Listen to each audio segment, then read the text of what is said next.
Imagine waking up one day and realizing the people who were supposed to protect you are the same ones trying to push you out of your life. That morning, I packed a small bag, my heart pounding with fear and anger. I had just graduated high school and wanted to start building my own life, but my parents, David and Karen Reed, saw my independence as a threat. I tried to explain that I wanted to make my own choices, to stand on my own feet, but every word I said seemed to push them further into anger. When I told them I was ready to take responsibility for myself, they laughed. Then came the words I'll never forget: "You're out. You don't belong here anymore." I froze, my chest tight, my mind racing. How could the people who gave me life now turn their backs so easily? I left that house with nothing but a small bag and a heart full of disbelief. The street felt colder than I'd ever known, the world suddenly bigger and lonelier than I imagined. That night, in a tiny apartment I could barely afford, I sat on the floor and tried to process what had happened. Anger bubbled up, but beneath it was a sharper, more painful feeling: betrayal. They weren't just disappointed in me, they wanted me gone. I thought about every time I had obeyed, every sacrifice I had made, and how little it mattered to them now. The people who were supposed to love me unconditionally had abandoned me at the first sign of independence. Yet, even in that pain, a spark of determination lit inside me. I refused to let their cruelty define me. I would survive. I would grow stronger. I would build a life so full and complete that their choices wouldn't matter. Every tear, every sleepless night, every moment of fear became fuel for something bigger. I wasn't just trying to get by, I was reclaiming myself, piece by piece, proving to them, and most importantly to myself, that I didn't need their approval to be enough. And that's when I realized the first step of my journey wasn't just leaving. They had pushed me out, but I was about to rise higher than they could ever imagine. I found a tiny apartment on the edge of town, barely enough space for a bed and a small table. The rent was tight, and I had just enough money to cover the first month. Every penny counted, and I quickly learned what it meant to live completely on my own. There was no one to check in on me, no one to make sure I ate or slept properly. I was finally free, but freedom came with its own weight. To pay the bills, I took a job at a local diner. The work was hard, long hours on my feet, and customers who didn't care if I was tired or struggling. Some days I left with aching legs and a heavy heart, but I refused to call my parents. I didn't want their pity, their false apologies, or the reminder that they had once thrown me out. I was determined to make it on my own, no matter how difficult it became. It was there I met Jake Turner, a coworker who noticed my struggle and didn't judge me. He offered advice, shared tips for saving money, and even helped me adjust to life on my own. Slowly, our friendship grew into a bond of trust and support. Jake became more than a coworker, he became a mentor, someone who reminded me I wasn't alone, even when my family had abandoned me. Every paycheck, every small success, built my confidence. I learned to cook my own meals, manage my expenses, and keep going even when it felt impossible.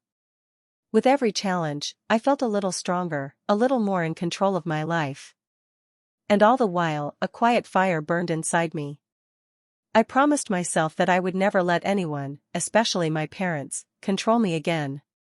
I wanted to prove that their betrayal didn't define me, that I could rise above it, and one day, I would show them the cost of their cruelty. Life on my own was hard, yes, but it was teaching me resilience, independence, and the first lessons of a future they would never see coming. After months of long shifts at the diner and careful saving, I finally had enough to start something of my own.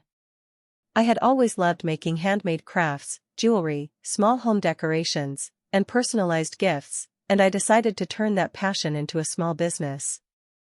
I rented a tiny space, set up a little shop, and slowly began selling my creations. At first, it was quiet, just a few customers here and there, but every sale felt like a victory. The work wasn't easy. I spent nights painting, sewing, and putting everything together myself. There were moments when I questioned if I had made the right choice, moments when exhaustion made me doubt myself. But each day I reminded myself that this was my life, my independence, and I was building something no one could take from me. I felt proud, not just for the money I earned, but for proving I could stand on my own. Word of my little shop started spreading.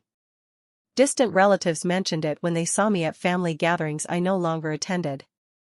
Somehow, my parents heard too. I didn't know how, but I felt the shift: calls from neighbors, whispers at local events. I imagined the mix of shame and envy they must feel, realizing their daughter, the one they tried to push out, was now thriving without them. Inside, a quiet satisfaction grew. I was finally living the life I had dreamed of, without waiting for their approval or forgiveness. I no longer felt the need to prove myself to them.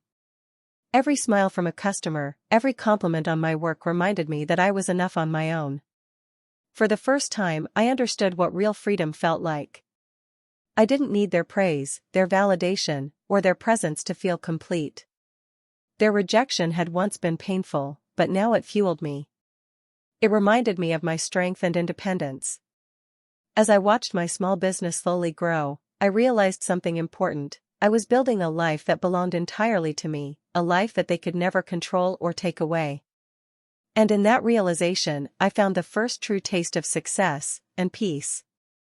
Just when things seemed to be going well, I ran into a problem I hadn't expected. One of my main suppliers failed to deliver an important order, and it threatened to ruin weeks of work. Orders were piling up, customers were waiting, and I didn't have enough materials to fulfill them. Panic set in, and for the first time since I left home, I felt the weight of uncertainty pressing down on me. I called Jake, hoping he could help me figure out a solution.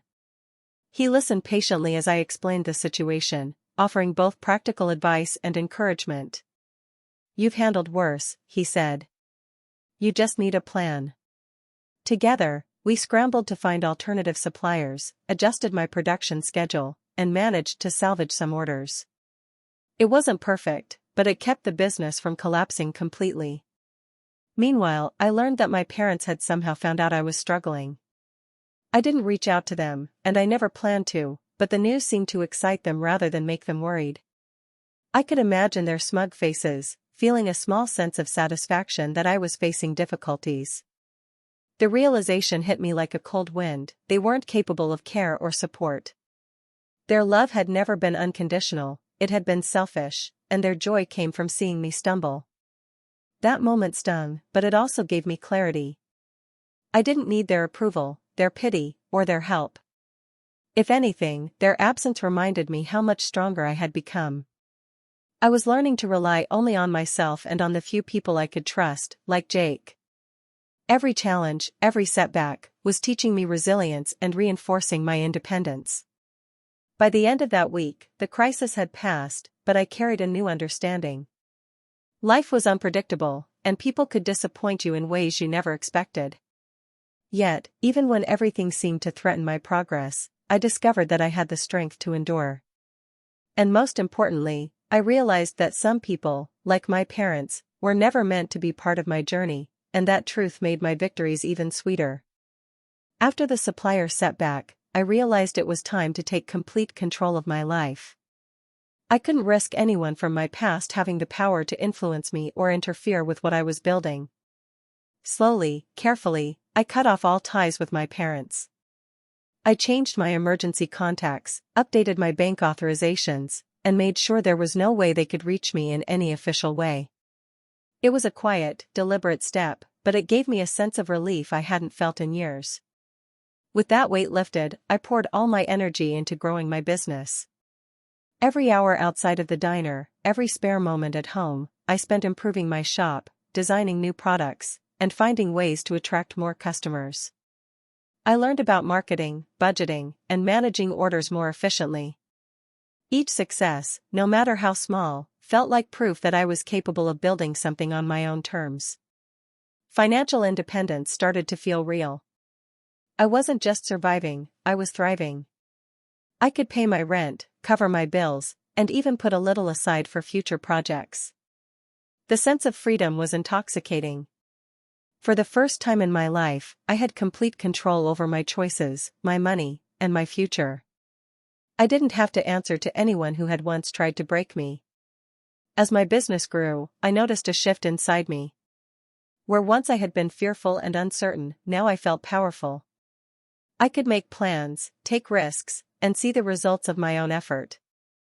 I realized that their cruelty had only made me stronger. The independence I fought so hard for was finally mine, and it tasted sweeter than I ever imagined. This was more than just financial freedom, it was emotional freedom. I no longer felt the pull of their expectations, the weight of their judgment, or the sting of their rejection. I was building a life that belonged entirely to me, a life where I was the one in control. And with that realization, I felt a quiet satisfaction, knowing the power had shifted entirely in my favor, and nothing could take it away. As months passed, my small business grew beyond what I had imagined. I managed to save enough to open a proper boutique, a bright little shop filled with my handmade crafts. Customers came from all over town, praising the quality and uniqueness of my work. Every compliment felt like a quiet victory, proof that I was building a life entirely on my own terms. One weekend, I heard through a neighbor that my parents were in town for a charity event. Curiosity mixed with a little satisfaction as I learned they were attending the same social circles where people now spoke of my success. Apparently, word had spread about my boutique, and neighbors were openly complimenting my achievements. I imagined their faces as they overheard the praise, feeling the subtle shift in how others viewed me. I pictured Karen leaning toward David, whispering words that carried a sting, "We should have treated her better." I could almost hear the regret in her voice, the realization that their cruelty had cost them the chance to be part of my life. David probably felt the same, a quiet shame settling in as he saw how well I had done without them. For a moment, I felt a flicker of satisfaction at the idea that they were witnessing the consequences of their choices. But there was no joy in reconciliation, no desire to welcome them back. Their guilt was theirs to carry, not mine. I had already moved past the need for their approval or forgiveness. I had built a life filled with independence, pride, and self-respect, and I wasn't going to let anyone take that away. Walking through my boutique that day, watching customers smile and leave with their purchases, I felt a deep sense of contentment. Their whispers, their shame, their envy, none of it could touch me anymore. I realized that success wasn't just about money or recognition, it was about freedom, about finally existing in a world where I was safe, strong, and untouchable by those who once tried to break me. And in that moment, I knew I had fully claimed my life, without needing them at all. With my boutique thriving, I decided it was time to take the next step. I bought a small house in the same neighborhood where my parents lived. Nothing flashy, just a comfortable, welcoming home that reflected the life I had built with my own hands. I moved in quietly, focusing on making it warm and inviting, a place that felt entirely mine. Soon, I began to notice how my presence started to ripple through the community. Neighbors and local business owners spoke of my boutique and my new home with admiration. People who once barely knew me now looked up to me, seeking advice or stopping by just to say hello. I could tell my parents were noticing too. At charity events and local gatherings, their embarrassment was subtle but unmistakable. The pride they once flaunted in my younger sibling or themselves was now gone, replaced by a quiet frustration as they watched me succeed where they had doubted me. I started enjoying small, deliberate acts that reminded them of my growth. I joined the same charity events they attended, but never acknowledged them. I offered support and advice in areas they had always boasted about, quietly demonstrating competence and generosity. I watched as people valued my words and actions more than theirs, and I felt a quiet satisfaction. It wasn't about revenge in the cruel sense, it was about showing them that the daughter they tried to control had become someone they could never manipulate or overshadow. Every compliment I received, every grateful smile, felt like a subtle triumph. I wasn't loud or aggressive about it, I simply existed as a reminder of what they had lost. Their attempts to maintain pride or control now seemed small and meaningless next to the life I had built. I had transformed the betrayal they inflicted into motivation, turning pain into a quiet power that they couldn't touch.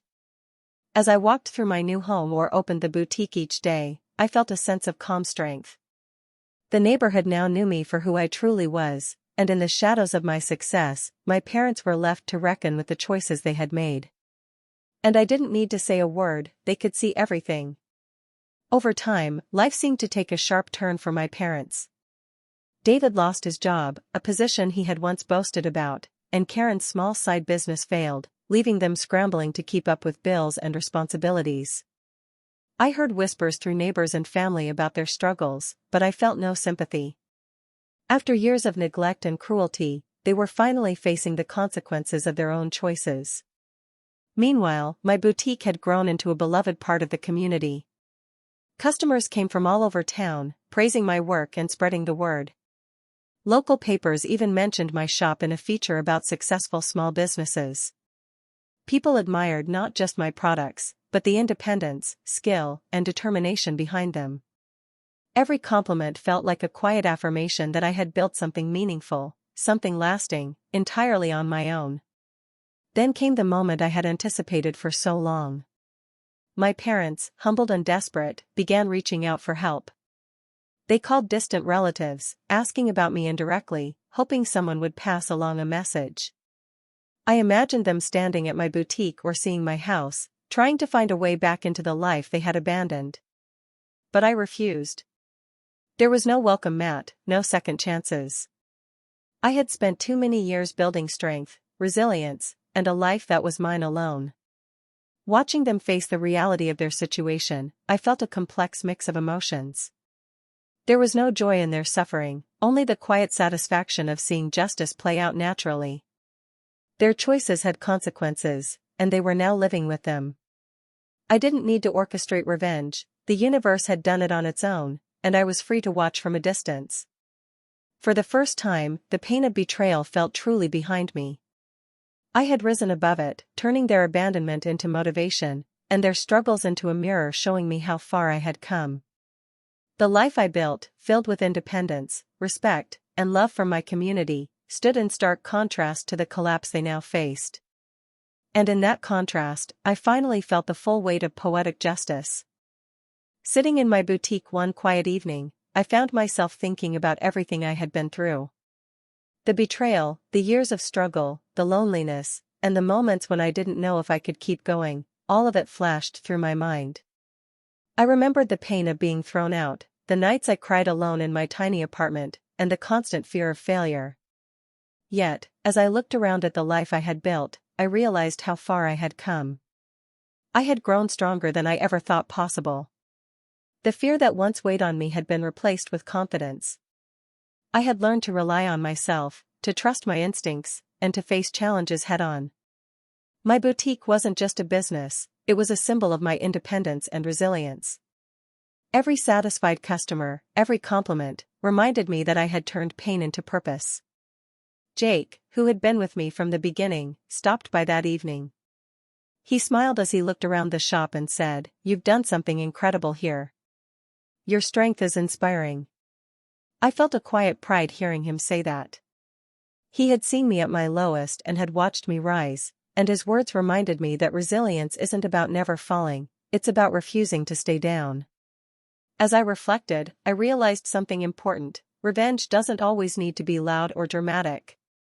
Sometimes the strongest revenge is simply living well, growing, and creating a life that proves your worth without anyone else's approval. My parents had abandoned me, but I had turned that abandonment into motivation. The life I had built was the real proof, and it taught them lessons without me ever needing to confront them again. In that moment, I felt fulfilled. I wasn't just surviving, I was thriving. I had reclaimed my power, my happiness, and my peace. The betrayal that once seemed like the end had become the beginning of something far greater. I smiled, knowing that the most meaningful victories in life often come quietly, through persistence, courage, and the simple act of refusing to let anyone else define your worth. The neighborhood was buzzing with excitement that evening, a local event filled with families, neighbors, and familiar faces. I walked through the crowd, feeling calm and confident. My boutique had made me a familiar name here, and people greeted me warmly, stopping to chat or compliment my work. I moved easily among them, enjoying the energy, the smiles, and the sense of belonging I had earned. I noticed my parents standing across the lawn, trying to join conversations and mingle with people they had once dismissed. Their expressions were tense, nervous, almost desperate. I could see the realization dawning on them. The community no longer viewed them as figures of influence or pride. People politely ignored their attempts to engage, focusing instead on the life I had built and the person I had become. I didn't need to speak or make a scene. I simply stood there, watching, a small, quiet smile on my lips. There was no gloating, no cruelty in my satisfaction, just the calm understanding that the lessons they needed to learn were unfolding naturally. Their actions had consequences, and for once, they were facing them fully. They had pushed me away, underestimated me, and now, they were left on the outside, observing the very life they had refused to support. Seeing their discomfort, I felt a deep sense of closure. I didn't need to humiliate them or seek revenge with words or gestures. Life had already delivered its message. The daughter they had tried to control was now independent, respected, and fulfilled, while they were left with the reality of their choices. As the event continued, I mingled with friends and neighbors, laughed at jokes, and enjoyed the atmosphere. My parents lingered awkwardly, unsure how to proceed, and I felt no anger, only a calm, quiet satisfaction. For years, I had carried the pain of their betrayal, but now, I was free. They finally understood the cost of their actions. They had lost me forever. That evening, as I looked around at the community I had become a part of, I felt complete. The past could no longer touch me. I had reclaimed my life, my peace, and my happiness. And sometimes, I realized, the most powerful revenge is simply living well, fully, and without anyone else's permission.